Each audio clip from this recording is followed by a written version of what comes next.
I'm Jonathan Knight, and I'm the general manager of New York Times Games. Our puzzles are human-made every day with the standards you'd expect from the New York Times. And this matters because when you choose to spend time with our games, it should be time well spent solving puzzles handcrafted for you. We think that's something worth investing in and something worth paying for.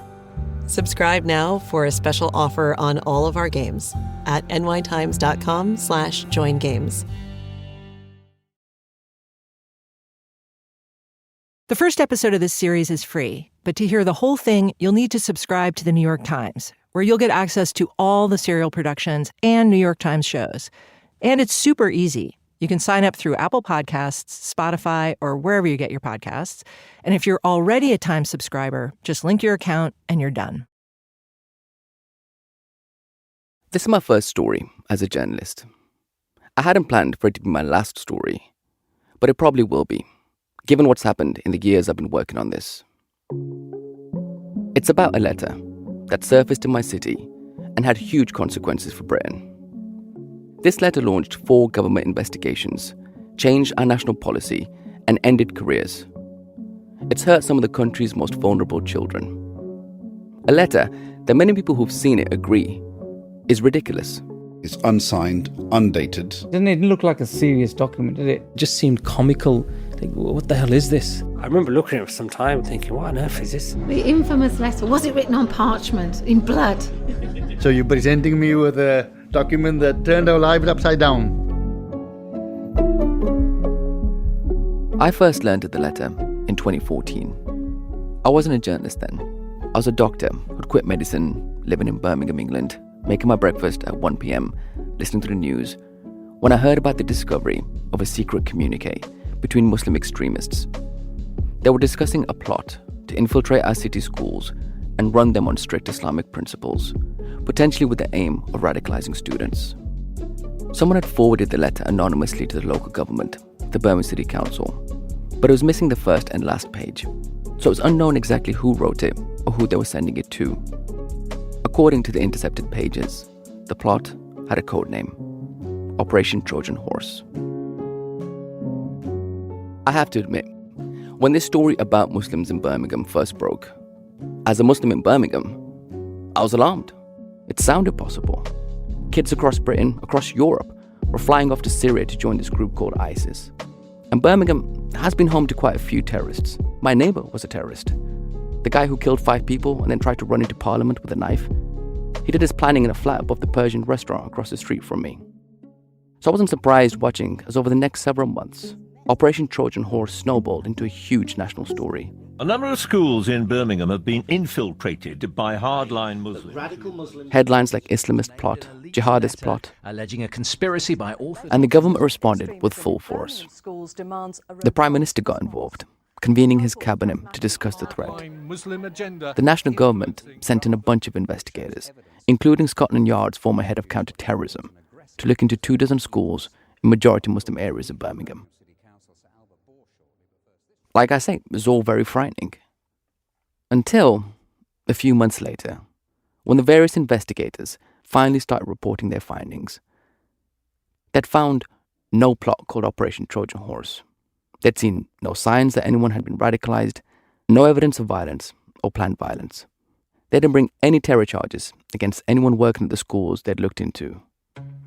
But despite all of that, despite finding no plot, investigators still concluded that something terrible was happening in Birmingham schools.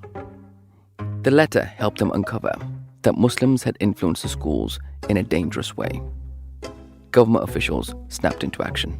Things that should not have happened in our schools were allowed to happen. Our children were exposed to things they should not have been exposed to. The fallout has been huge. Prime Minister David Cameron, as we said, is calling a special meeting of the government's extremism task force. Officials removed educators, revamped schools and renamed them. They mandated all schools in the country start teaching what they termed British values to make kids less susceptible to extremist ideas. They beefed up Britain's counter-extremism laws by making public sector workers like teachers and doctors part of the state's surveillance apparatus to now inform on their co-workers and students and patients. Today, if you stop someone on the streets of Britain and ask them what happened in Birmingham schools in 2014, If they follow the news, they'll likely tell you that a bunch of Muslims were up to no good.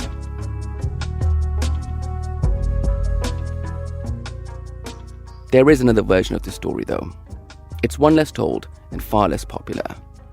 That version of the Trojan horse affair is that nothing happened.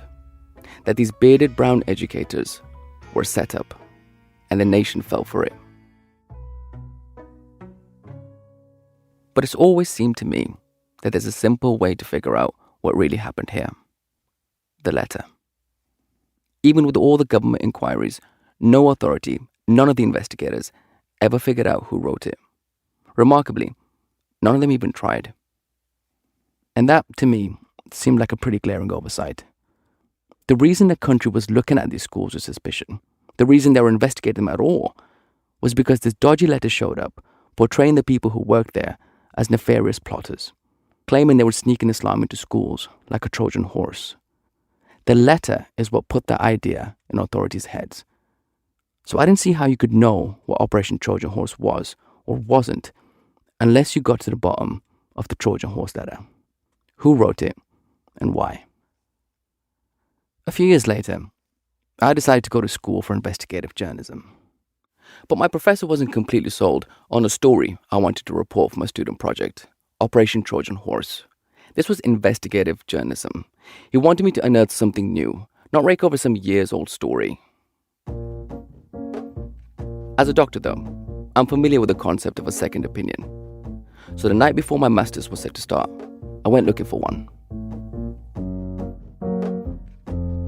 A doctor came to see me for a second opinion. One night in fall of 2017, I'm in a theater in Birmingham. After my podcast S-Town came out, I went around doing some Q&As. Afterwards, people will sometimes come backstage to chat. And so this guy comes in, introduces himself as Hamza Syed. He said he was changing careers to become a reporter. He was beginning a master's program in investigative journalism the next day, actually. And he wanted some advice. He was speaking fast, like I might walk away at any moment. To be fair, I was told that I had 5 minutes with Brian Reed, after which I'd be escorted out the building. I did not know that. Anyway, Hamza ran through the Trojan Horse story for me, elevator pitch style. I'd never heard of it, but a guy I was with backstage, a producer I know from the BBC, he had. And he jumped in as Hamza was talking. Yeah, Trojan Horse, he said. That was a big thing a while ago. Some bad stuff went down. Muslim educators have been up to no good. But it was cleared up. Old story. There was something Hamza said, though, which afterwards I couldn't get out of my head. He kept talking about a letter which had set off this whole cascade of consequences, whose origins were still a mystery. So when I got home to New York, I read the letter.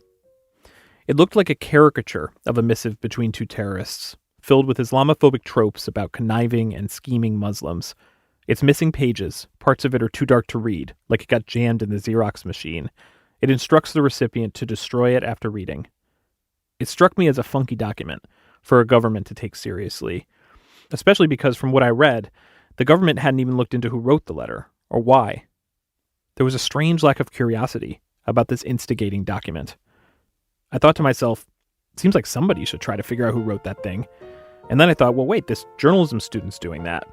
Maybe I had to give him a hand. And here we are, years later, at the end of a dizzying, farcical, and enraging investigation in which one mystery led to another, tracing this letter's path of destruction across multiple continents. In defiance of many unhappy officials and some aggressive attempts to shut our reporting down. From Serial Productions and the New York Times, I'm Brian Reed. I'm Hamza Syed. Presenting to you the most elaborate student project ever. This is the Trojan Horse Affair.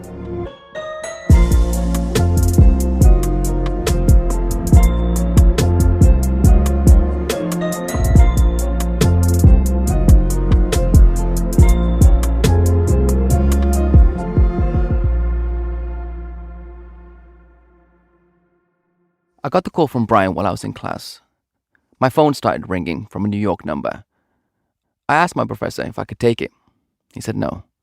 I asked if I could go use the toilet. He said yes. I answered, and Brian told me he wanted in on my investigation, but that I would need a producer. I said yeah, sure, or casual. I had no idea what a producer did. Soon, he started getting in touch with missions for me to complete. First one, he'd secured a recorder for me in Birmingham and said there was something I had to do. It was supposed to be a basic bread and butter assignment. Go record a meeting. Hamza had seen an event advertised called Trojan Horse, The Facts, where some of the educators who'd been accused of carrying out the plot would be speaking publicly. They insisted the Trojan Horse affair was just an Islamophobic stitch-up. The event hashtag was Trojan Hoax, and they were trying to clear their names. They'd never gotten their lives back on track after the story died down. They'd lost their jobs and been made into pariahs by the national media. But afterwards, Hamza calls me and says when he showed up at the spot, a community center at 5 p.m., the receptionist told him, "It's been cancelled. The event's been cancelled." Did they give you any... Well, wait, did they give you any other information? Like, what did they... Like... No, they just said it's been cancelled, and that was it. I said, no, this is... I spoke to the event organizer a few days ago. They said, yeah, it got cancelled today. So I felt like an idiot, to be honest, because I stand there with this big, mic stand that looks like a fishing rod. I got my box of equipment. This can't be a good omen, I thought, to mess up your first journalism assignment. But then more people started showing up, confused, like me, until a man in one of those safety vests swings around the corner, tells us to follow him, and takes us up the street to a wedding hall where everyone was gathering instead. It's a lot of people, maybe over 100. And as I explained to Brian, while I'm setting up the microphone, I started catching all the whispers in terms of what happened. And it turned out that the original venue had received phone calls from the national newspaper, specifically this guy, Nick Timothy. He's like a reporter or a publisher, or what is he? He's a columnist, I think, for the Telegraph. And not just any old columnist. Nick Timothy used to be the chief of staff to the Prime Minister. He was essentially Theresa May's right-hand man. I spoke to the guy who ran the community centre, who told me Nick Timothy had actually emailed, not called. He wouldn't let me see the email, but according to others at the meeting, the implication was, if you hold this event, I will associate you with extremists in the newspaper. And the community centre pulled the plug. Nick Timothy denies contacting the community centre and says he doesn't know who did or what they said. But he wrote a triumphant column about the planned meeting, which I'd missed because I was on YouTube all day watching instructional videos on how to use my recorder, in which he noted, quote, "When the Daily Telegraph discovered this and contacted the owners of the venue, they rightly cancelled it." He went on to suggest the event organisers were extremists and described the proposed meeting as, quote, "a shocking attempt to deny the Trojan Horse scandal," and, quote, "the people behind Trojan Horse are trying to do it all over again, and right under our noses."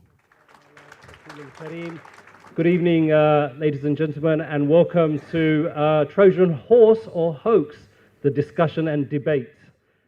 So here they were, the teachers and school volunteers allegedly behind Operation Trojan Horse, along with their defenders, academics and activists, and an educational barrister and a union leader, packed in this wedding hall instead. I am really, really concerned that simply holding a public open meeting like this becomes controversial. Just the fact we are holding this meeting seems to be an act of resistance right now. The people at this meeting called for an inquiry to correct the record on the Trojan Horse affair. They believed the government had set them up. So the fact that a former chief of staff to the Prime Minister, Nick Timothy, went out of his way to attack a grassroots event at a community centre years after the Trojan Horse affair, it just reinforced their suspicion, and mine quite honestly, that there was something dodgy that authorities were still keen to hide. And then it was like a witch hunt. The heads were rolling this way and that way. Hamza sent me the recording of the meeting. I listened to it, and I was interested to hear that one of the people who got on stage and spoke was the man named repeatedly in the Trojan Horse letter as the mastermind of Operation Trojan Horse, the plot's alleged ringleader, a longtime school volunteer named Tahir Alam. I've never been a danger to anyone. I've never hurt anyone. I've never had any police case against me or anything of the kind. I wasn't running a plot. We are very proud of what we did in this school. I do not regret nor apologize for anything that I've done. There was nothing clandestine, hidden, or sinister about what we were doing. We were very open and very transparent. So when I landed in Birmingham to begin reporting, that's who we decided to go to first, Tahir Alam. We figured we're looking to find the source of this mysterious letter. Might as well start with the guy it outed as an extremist plotter. Is this about to be the first radio interview you've ever done? Yeah. I need to be schooled beforehand, mate. What do you mean? Like, how so? Well, I mean, if this was me flying solo, I'd be like, well, whatever, I'll just do it my style, you know? But this is, you know... And what is your style? Do you have a style? I don't know. I feel like I'm a lot... How many of these have you done? None. But I have an idea in my head of what my style could be.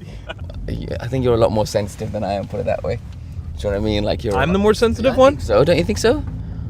I don't know. I don't know you that well. I wonder what we'll be wearing.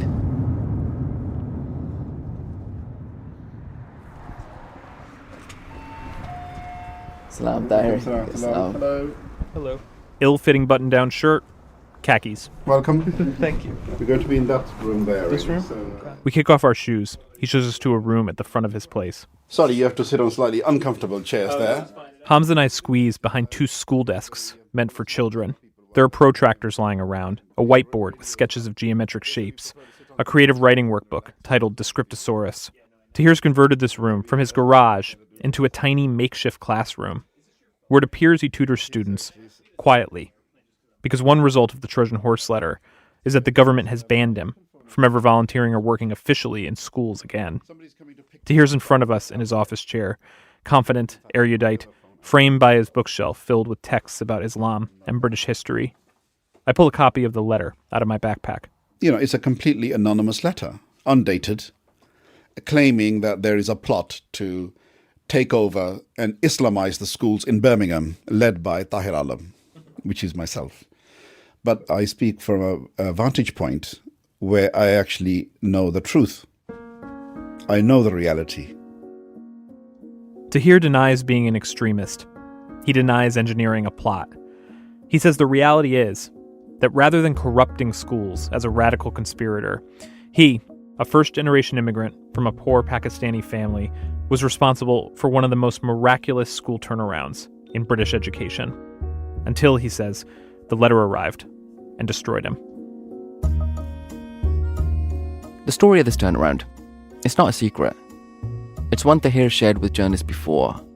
Not that it's done him much good in terms of clearing his name. But this backstory does explain why the Trojan horse letter was so persuasive. Because, Tahir told us, some of what was in that letter was true.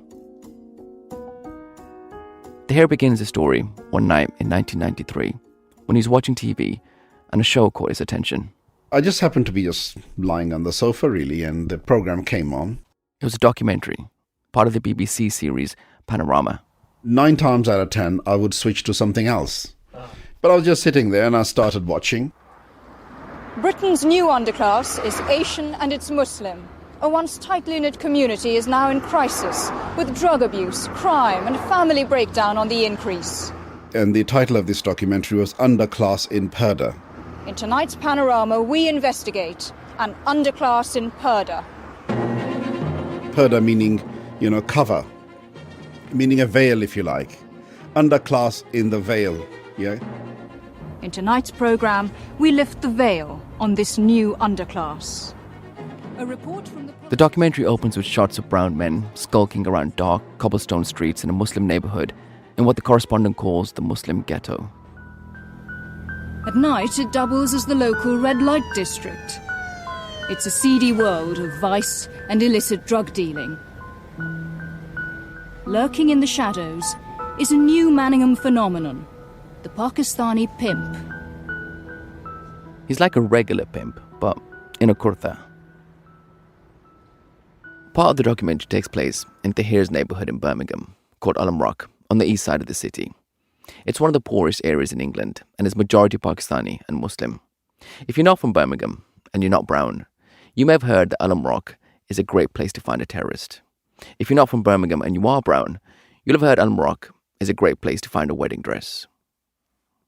Admittedly, this BBC documentary is racist in a 90s TV kind of way, but it had a big impact on Tahir, because amidst the awkward brown gazing, some truly sobering facts emerge. The presenter reports that Pakistani Muslims are incarcerated at disproportionately high rates. She says they have some of the highest rates of joblessness. They're suffering from devastating health issues, terrible housing, domestic violence, with one underlying cause of it all: a lack of education. This is the number I found most shocking. About 20% of white students were leaving school without any qualifications, meaning They failed to pass the exams that would essentially be the equivalent of a high school diploma in the US. And that rate, 20%, was roughly the same for most people of color as well. But for Pakistanis and Bangladeshis, an astonishing 50% hold no qualifications whatsoever. 50%. Half of us were basically failing school. That hit the hair hard. That the extent of education failure was so bad that we were at risk of creating an underclass of Muslims who were basically uneducated, prone to crime and unemployment. So I kind of sat there and it made me feel guilty, actually. Guilt because I was one of the few people who made it from my family, one of the first ones to make it into to university and to have a good job and so on. But there was also a sense of humiliation, really, because I was from this community. Tahir's family brought him to England in the 70s, when lots of people from Kashmir were moving here, largely because the British designed this huge dam that flooded swaths of land and displaced tens of thousands of people. And one solution the Brits got behind was to invite displaced Pakistanis over to England so they could improve the British economy by working in British factories and mills, which is what Tahir's dad did. Tahir arrived in England as a 9-year-old who didn't speak any English and wouldn't become fluent for several years. I knew one word of English only, which was F-O-R-D. I mean, I don't know X-Y-Z, but I know F-O-R-D. That's it. I can relate. I couldn't speak any English when I first came here. All right. I couldn't even speak forward. I was just like mute. Football, that's what I knew, football. That's right. So that's how we arrived here. And the first school, when I came here, we arrived in the country in is growing up angry and alienated from white society. Now Tahir watched as a documentary captured the next generation. Pakistani kids who were born in Britain, being educated in state schools, still struggling to read, not able to recall basic English words. The camera cuts to a park in Birmingham. It looked to Tahir like Ward End Park, which is right across from where he went to school in Elm Rock. I recognized the park because we used to go and play there. And then I saw some children and I said, oh, that's our neighbor's children. I recognized the kids, yeah, even though it was from a distance. But I recognize who the kids are. We filmed an encounter with two Asian lads in a park in a Muslim quarter of Birmingham. These Asian lads, we use Asian to mean South Asian, by the way, they're skipping school. And Tahir knew which school they were skipping. It was the one he'd gone to as a kid, right next to that park, Parkview School. Another majority Muslim school with miserable academic results. It's a secondary school, ages 11 to 16. It was a school where Tahir had done well enough to make it to college and then university before getting a good job in telecommunications. The documentary made him realize how rare his success was and how little he'd done with it. So Tahir decided to do something. He started a tutoring program for kids in the neighborhood, but what he was really interested in was volunteering at his old school, Parkview, on what's known as their governing body. In England, a governing body oversees how a school is run, like a corporate board does a company. It's sort of like a school board in the US, except it's specific to one school. They can have a lot of influence. So anyway, Tahir says one afternoon, a couple of Parkview parents he didn't know knocked on his door. "We hear you're interested in becoming a governor," they said. It was like they'd read his mind. Though actually, Tahir had been talking about wanting to be a governor at a recent wedding, and these parents got wind of it. Resentment and frustration had been festering for years among parents in Elm Rock, who'd been trying and trying to get the authorities to do something about the dismal schools. These parents at Tahir's door had joined the Parkview governing body in an attempt to make a change, but they didn't speak fluent English and hadn't gone to university. Tahir was a professional with a degree who still lived in the neighborhood. "We'd love to propose you," they told him. And with that, Tahir found himself at the next governing body meeting of Parkview School, being voted in not only as a member, but as the chair. So that's when I became a governor on the 7th of January 1997. You remember the date? Yeah, well, I was to remain there for 18 years. When Tahir started, Parkview was one of the worst secondary schools in the country. Only 4% of students were passing. 4%. The National School Inspection Agency had recently placed the school into special measures, the lowest possible ranking, an emergency status basically, meaning Parkview was in danger of being shut down. There were brawls breaking out in the schoolyard. On a tour of the building, Tahir saw vandalized bathrooms with stalls missing locks and toilets missing seats. But where Tahir really trained his focus was on the complacent teachers and administrators. We initially just started by saying that obviously children should be achieving higher, that the achievement was not acceptable, and the fact that the school was to blame for the failure. This statement, so obvious to Tahir that the kids in Alam Rock were as capable as kids anywhere, was met with massive resistance. It was very difficult getting the school to accept that they were the problem. People didn't want to accept that because they've been blaming the community for maybe 2 decades. They had such a low expectation of children. One thing Tahir noticed early on was that the staff of this school, with nearly 90% Pakistani students, had only one full-time Pakistani Muslim teacher. So Tahir began searching for more Muslim staff and governors. He gave presentations, held workshops. He became a fixture at events around East Birmingham, standing behind his little table or booth, evangelizing for people to get involved in their local schools. I loved it. I loved it with the children because I felt as though I could make a difference. This is Maz Hussain, the first Muslim teacher Tahir hired. He taught math. I could use my language, my background, my understanding of where they come from to make a difference. I knew their families. Maz can point to a specific moment, by the way, when he decided to go into teaching. There's a panorama program. It's called an underclass in Parda. Powerful segment. Maz Hussain says from the very beginning, he encountered serious prejudices among the mostly white staff. I had a group of children come to me and they said, look, there's this one teacher in school, he always calls us Pakis. He's calling us Pakis. He's doing it in a jokey way, but we find it offensive. They're not able to tell anyone else, but they're telling me that, look, he's swearing at us. That's a slur in any context, but especially shocking for a teacher to say to Pakistani students. Maz told them, I think the best thing to do, have your parents write the score. He talked them through the procedure for doing that, in case their parents didn't know. He says eventually the school looked into the teacher's behavior. And while you're investigating, he resigned. And he gave his final leaving speech in the staff room and goes, it should be our culture dominant in this school, not the kids. And he finished off with the words, the West is the best. Whoa. And all teachers clapped. All teachers clapped. The racism was pervasive. Razwan Faraz, a former governor and math teacher, says at one of his first governing body meetings, he was shown a list of places the students had been given work placements through a program at the school, and it was all restaurants, supermarkets, clothing stores. And there was no surgery, doctor surgery, or law firm, or anything like that. And I said, how is it that, did the children decide these? And Razwan says the vice chair told him, well, their parents want them to go and become doctors and engineers and etc. But reality is these kids will become taxi drivers, shopkeepers, so we've got to prepare them now.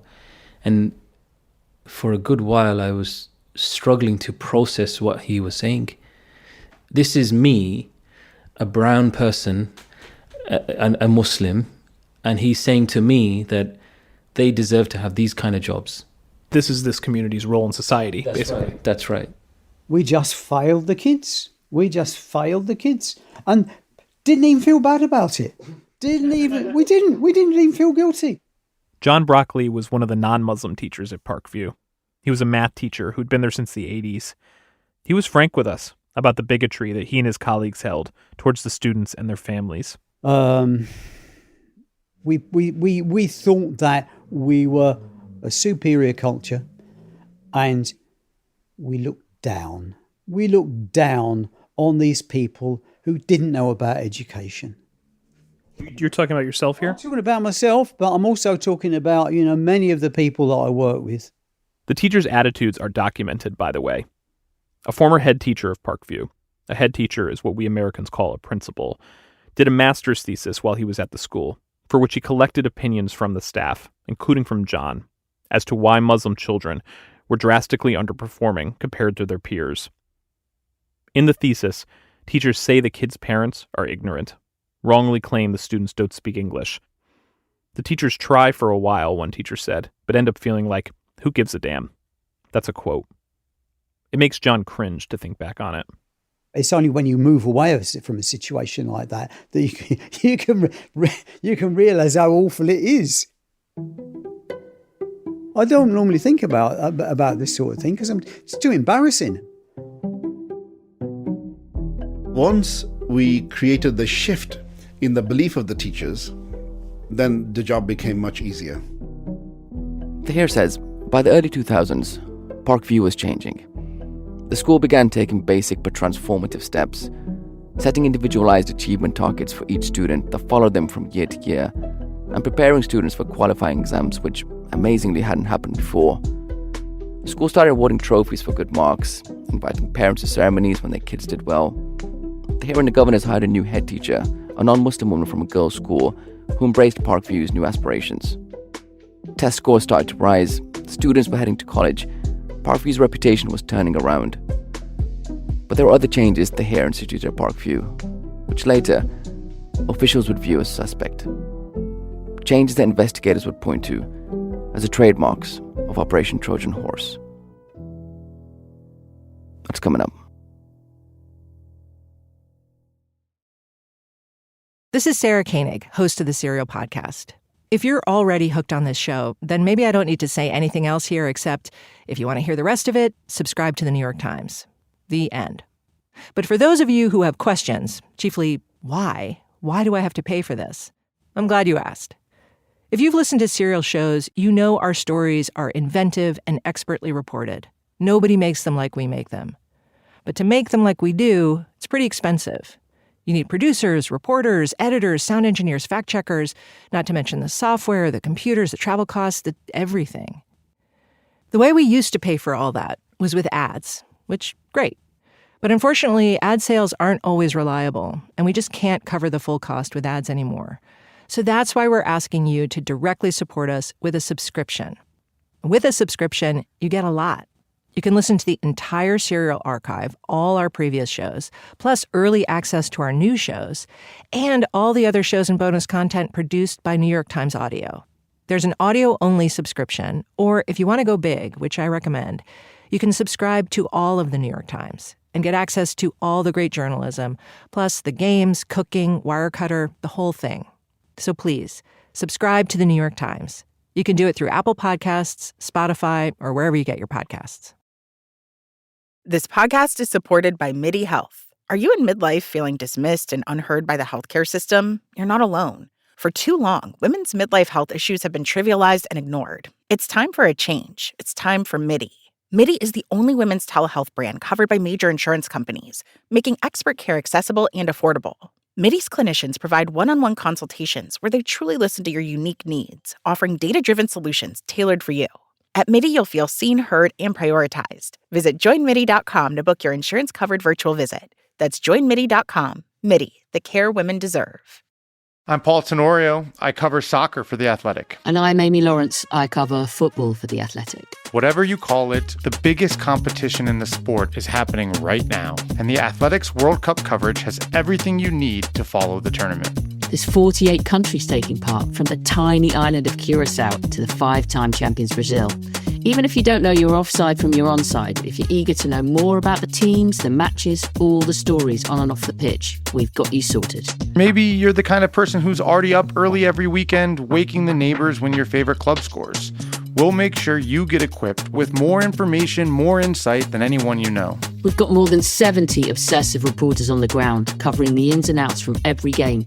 I almost forgot to mention the best part, Amy. Free access to The Athletic's World Cup coverage in our app. Download the Athletic app and see you there. You don't get labeled the leader of an extremist conspiracy simply by raising test scores at your neighborhood secondary school. The main accusation against Tahir Alam, the overarching assertion of the Trojan Horse letter, which the government supported and which has defined Tahir's reputation since then, is that he was Islamizing schools. This is not a word I'm particularly fond of, Islamize, because Islamize in relation to what? Some assumed non-Islamic baseline? Has this story been Islamized by Hamza's involvement? Yes. It's a word that isn't inherently negative, but gets used that way. Anyway, that's what the letter said Tahir was doing, Islamizing schools. And funnily enough, it's also what Tahir says he was doing. We were valuing the cultural and the faith background of the children, and we were allowing that to be expressed, if you like. We catered for children so they could perform their, daytime prayers if they wanted to. We made a prayer facility available for them in a room. Religious accommodations like this are legal in British schools, by the way, whether they're explicitly designated as a religious school or not, which Parkview wasn't. It was the equivalent of a regular public school in the U.S. And since 98% of the children happen to be of the Islamic faith background, we obviously are catering for the constituency that the school serves, in line with the regulatory requirements. Tahir ascribed to an educational philosophy that, the way he and other Parkview staff talk about it, reminds me of Afrocentric or Black excellence schools in the U.S., that students will do better academically when their schools incorporate and celebrate who they are. And there's research that backs this up. So, under Tahir's leadership, Parkview allowed students to pray if they wanted. They installed facilities for wudu, the ablutions you do before prayers. They celebrated Ramadan and altered the schedule during that month to facilitate fasting. They served halal food. And I felt that, this was our school. I mean, we were proud to say that this is our school. We wanted our children to say that this was their school and that they were proud of it. In the wake of the Trojan Horse letter, government officials would declare that the way Tahir and his colleagues were running Parkview School had undermined quote-unquote British values, that they were limiting the children's ability to thrive in modern Britain. Which is an interesting charge to bring against Tahir because I have to say, I haven't personally met an English Pakistani more confident that he's British than Tahir. Deciding whether or not to call yourself British is a fraught and personal thing for us. Speaking for myself, even though I came to England when I was 8 and became a British citizen with a British passport, even though I have a British education, went to British university, worked for Britain's National Health Service, I didn't call myself British. I was never precious about nationality, so I didn't really care what I was called. But sure, I'd also picked up on the subliminal messaging that in order to be proper British, you had to be white. Tahir, on the other hand, not only calls himself British, but does so proudly.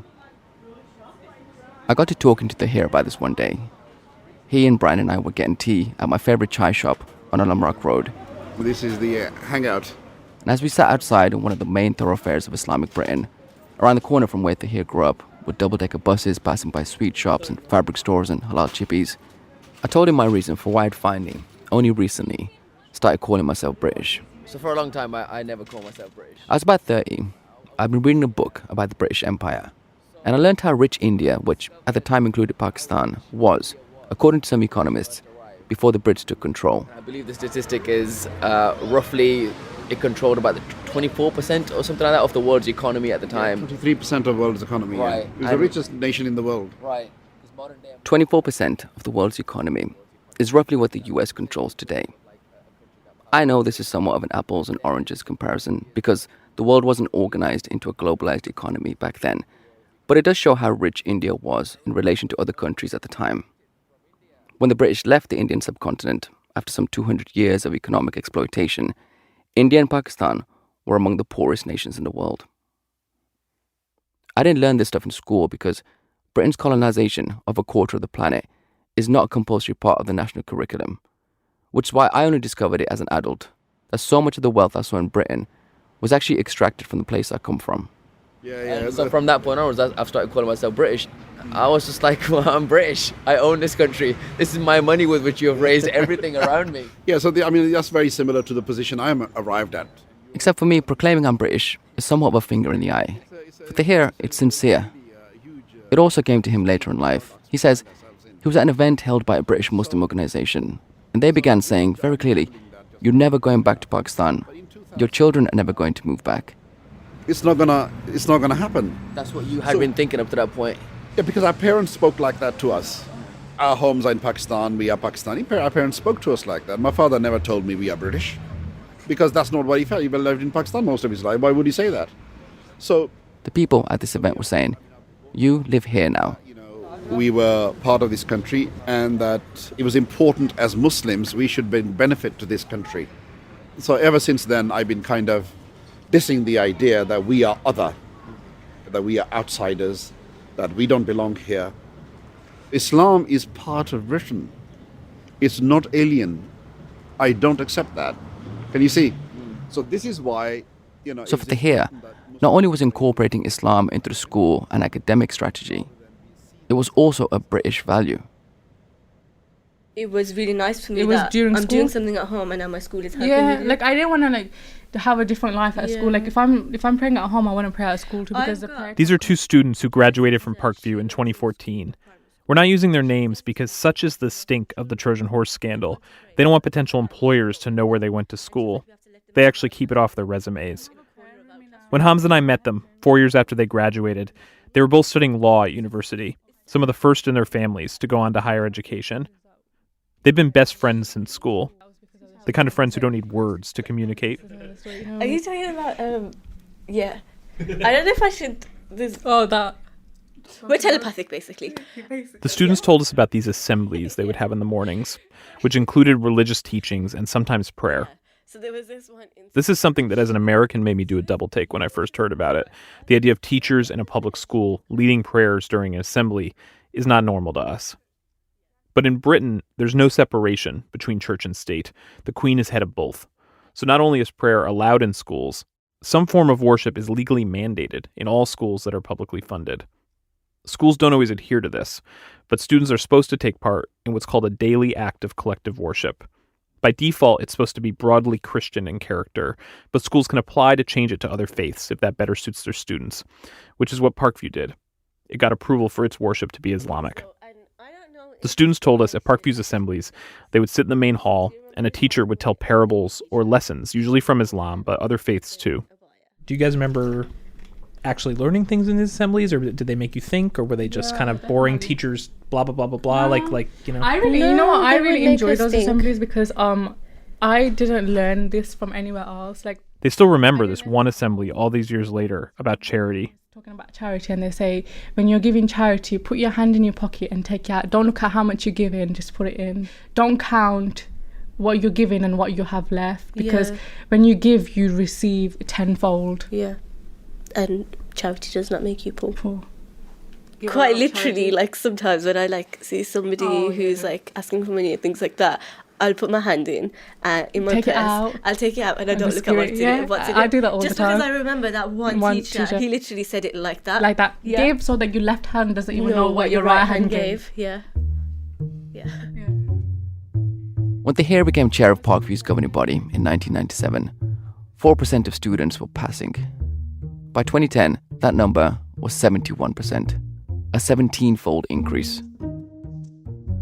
We had not changed the children, we had not changed the parents, but slowly but surely we took the results so that they were consistently in the 70s, which means the school actually is kind of guaranteeing an outcome. Parkview was now actively preparing its students for the eventuality that their academic success would lead them out of East Birmingham. Something that a lot of teachers said to me, you live in a bubble. Again, the former Parkview students.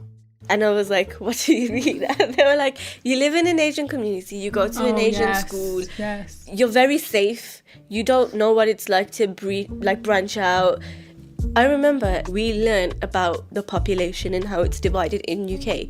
And I think it was something like 2% of the population in the UK is Asian. And I was like, wow, only 2%? A lot more. I was like, 2%? How is it 2%? Like, everybody I know is Asian.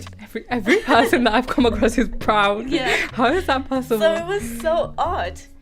The UK is actually 2% Pakistani, 7% Asian. But point being, there was a vast majority of the population that these students and their classmates were not bumping into day to day in Alam Rock. The school organised visits to Cambridge University. They took them on camping trips. They visited the Houses of Parliament in London. Some students went on a week-long trip on a sailboat with kids from all over, including a bunch of white kids. Apparently we weren't used to mingling with people who were not Pakistani. So they were exposing us to you guys. Okay.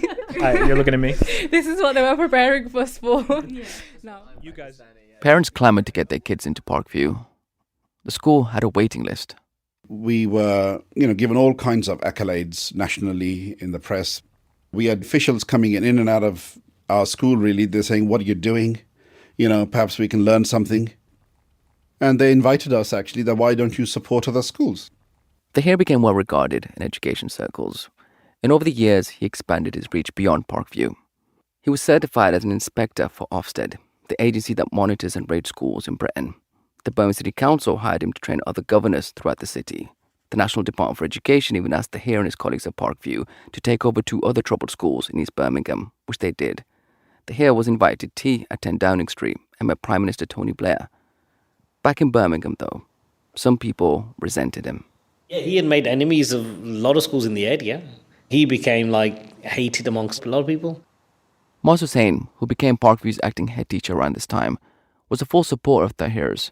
But still, he and other former colleagues told us they wished Tahir was a bit more circumspect in the way he went around to other schools, advocating for reform. He was self-assured, blunt, and particularly unsparing when laying out for head teachers and other school leaders the way their schools were failing Muslim students. To tell other schools, look, Park, you can do it, Park, you can do it, Park, you can do it. Same family, same children that you got, they can do it. That's not an excuse.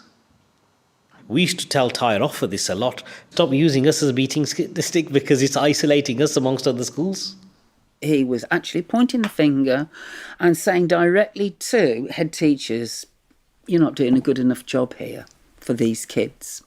Jackie Hughes used to be in charge of school improvement for the Birmingham City Council, and she says she can name head teachers that she knows Tahir made enemies with. Many of them were used to having the final word on academics, and then here was Tahir, this volunteer with no professional teaching experience, waltzing in and criticising their work. I mean, actually, people come to me and say, I can't understand why you give Tahir the time of day. He's a terrible man. He said to me, blah, blah, blah, blah, and they would go sounding off. Colleagues and friends warned Tahir, you might want to consider softening your approach. But Tahir wasn't having it. You have to fight for justice. Justice is not going to be handed to you on the plate. You have to make space for yourself. So the fact that some people may not be okay with that is irrelevant to me. That's their problem. In 2012, Parkview received the ultimate validation, and what was probably its proudest moment in Tahir's nearly 18 years there. Ofsted arrived for an inspection and deemed the school outstanding, the highest rating possible. Among the many things the inspectors praised at Parkview were the, quote, wide range of opportunities for spiritual development, including voluntary Friday prayers. In his time as chair of governors, Tahir had taken Parkview from the lowest ranking, the verge of closure, to the very top. The person in charge of Ofsted, the chief inspector, said, quote, every school in the country should be like this.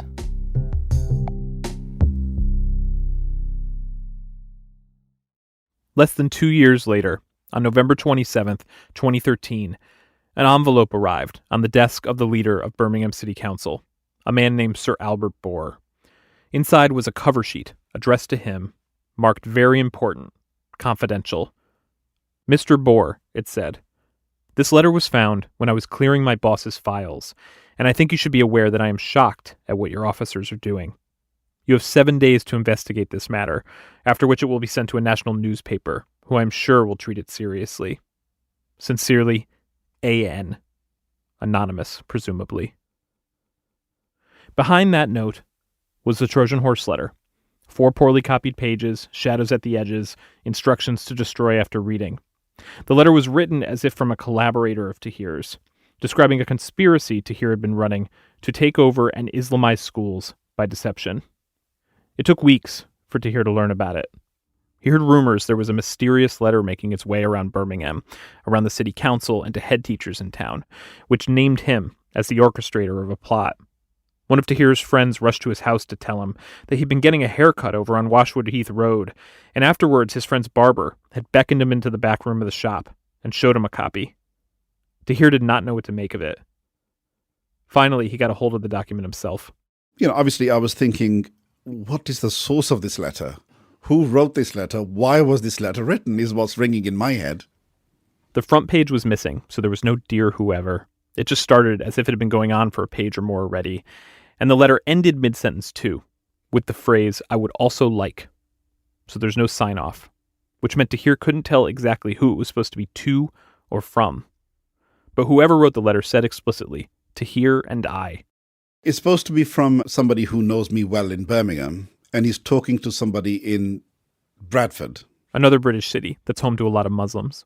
He's talking about Tahir, what he's done here, we can do it over there. And he's your friend or your associate, yeah, he's supposed to, or she, whoever it is, yeah. Can you keep reading just the first few paragraphs? Okay, Operation Trojan Horse has been carefully thought through and is tried and tested within Birmingham.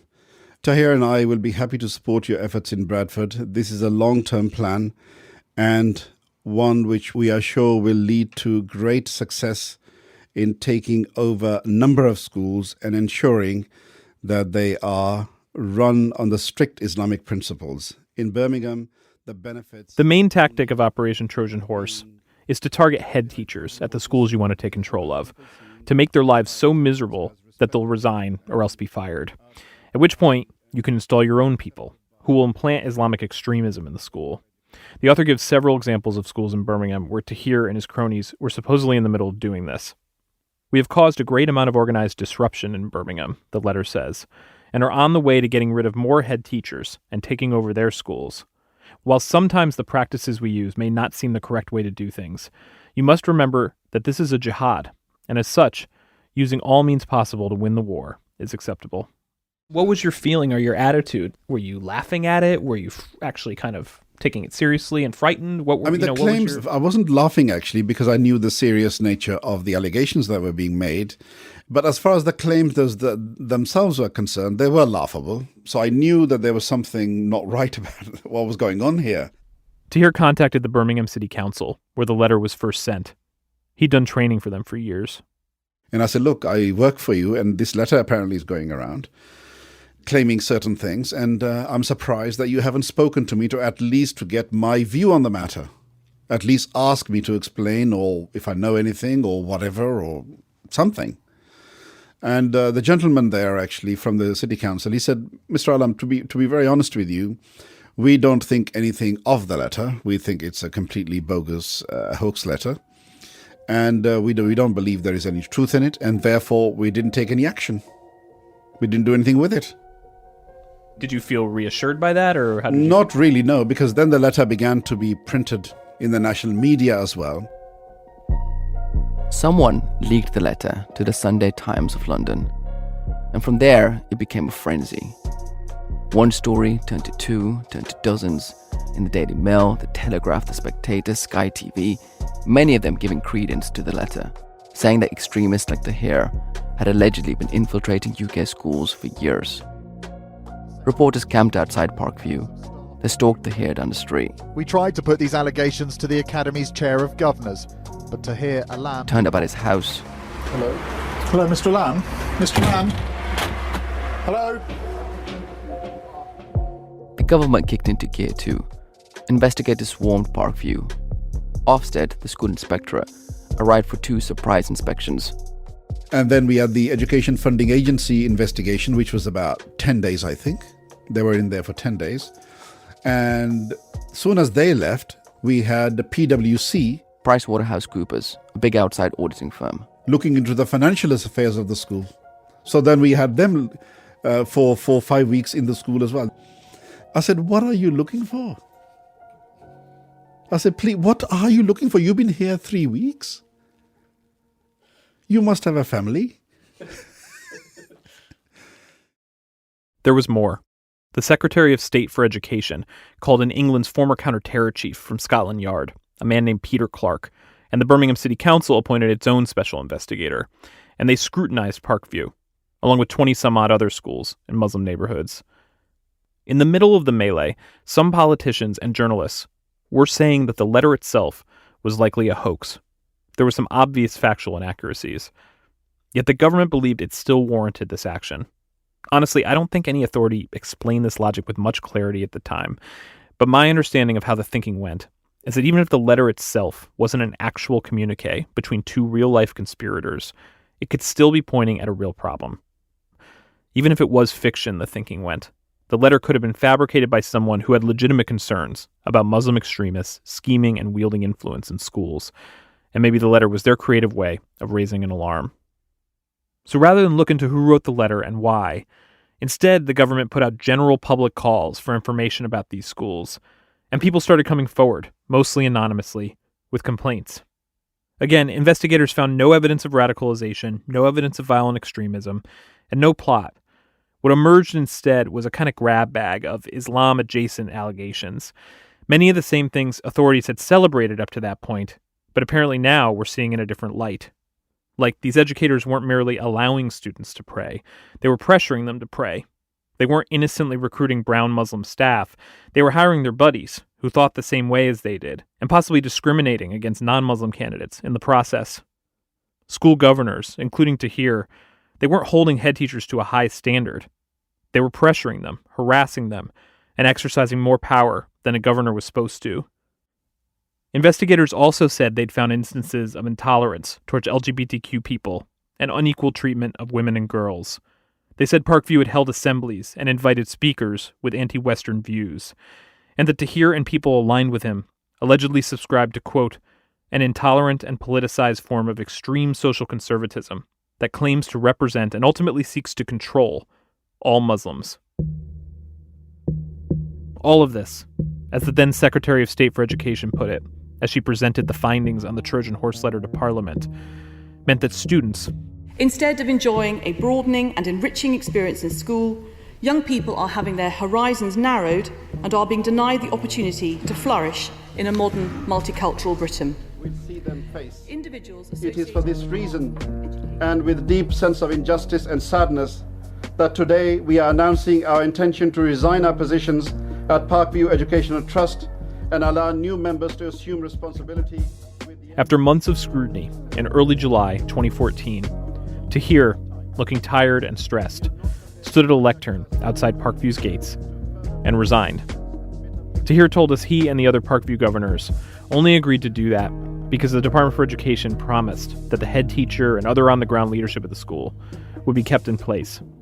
But as soon as school opened in September, all of those people were suspended. All the leadership was basically sacked. Ruthlessly, they went about destroying their careers, destroying their reputations, and they did that systematically. We had worked for 10, 15 years, really, to build this school. They destroyed it within months. The government renamed the school. It's no longer Parkview. It also notified nearly every teacher and governor you just heard from, Tahir included, that it was bringing proceedings to ban them from education for the rest of their lives. In the years since, student achievement has plummeted at the school formerly known as Parkview, from more than 70% passing to, in recent years, from the low 40 to mid 50% range. So that's the story Tahir told us, that first meeting in his makeshift tutoring room. That this letter, which was never fully investigated, that described a plot called Operation Trojan Horse, which is never found to have existed, inspired all of this. The ruining of careers and an educational movement, the fear-mongering headlines against Muslims that continue to this day, the government instituting policies that encourage us to spy more brazenly on each other. We've been talking with Tahir for a couple of hours by this point. What time is it? I know you need to leave at some point. I don't want. I mean, I have to go to Friday prayer now. Yeah. So 1 o'clock I'm there, really. I understand it's a lot to talk, so if you wanted to... There's a lot to... No, I don't get tired of talking these things, really. I mean, you probably could tell. Obviously, when I talk about that, you begin to relive it, isn't it? And I have to say that, it does sadden me, actually, as what has been lost for the children, for the community, the irreparable damage that has been done for absolutely no reason whatsoever. So, anyway, can I get you guys some tea or something? At that event I went to, where we all got redirected to the wedding hall, one of the speakers, a columnist named Peter Aubon, put it well. He said Operation Trojan Horse has become a social fact in Britain. That even though within weeks of the Trojan Horse letter hitting the news, people acknowledged it was probably a hoax, that's never seemed to matter. Whether Muslims in Birmingham were conspiring or not doesn't matter. The intimation that they were has persevered. To the extent that the Prime Minister's former Chief of Staff was outraged that some people in the community centre would dare to say otherwise. But we don't need to settle for a social fact, because there are actual facts.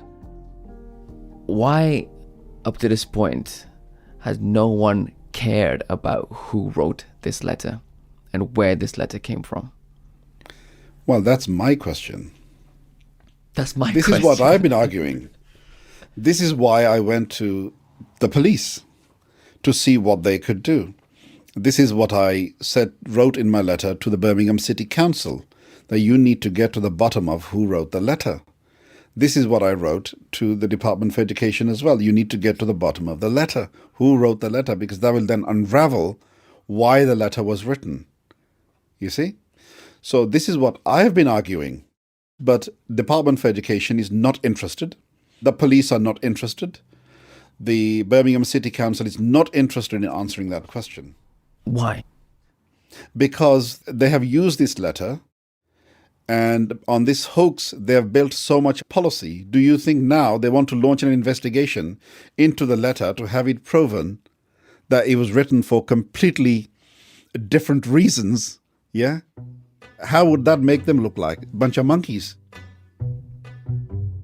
As I've been saying, if you could just find out who wrote that letter and why, that's the only thing that might change Britain's understanding of Operation Trojan Horse. But whoever wrote the letter, they knew, they knew me, I think. And I like to think that I know them too. Does that mean you think I you have know a who strong wrote the letter? hunch as to who wrote the letter. I strongly believe that I know who wrote the letter. And I strongly believe that I know the why the letter was written as well. So you think you know the who and the motive? Yes. That's next on the Trojan Horse affair. The case of the 4 resignations.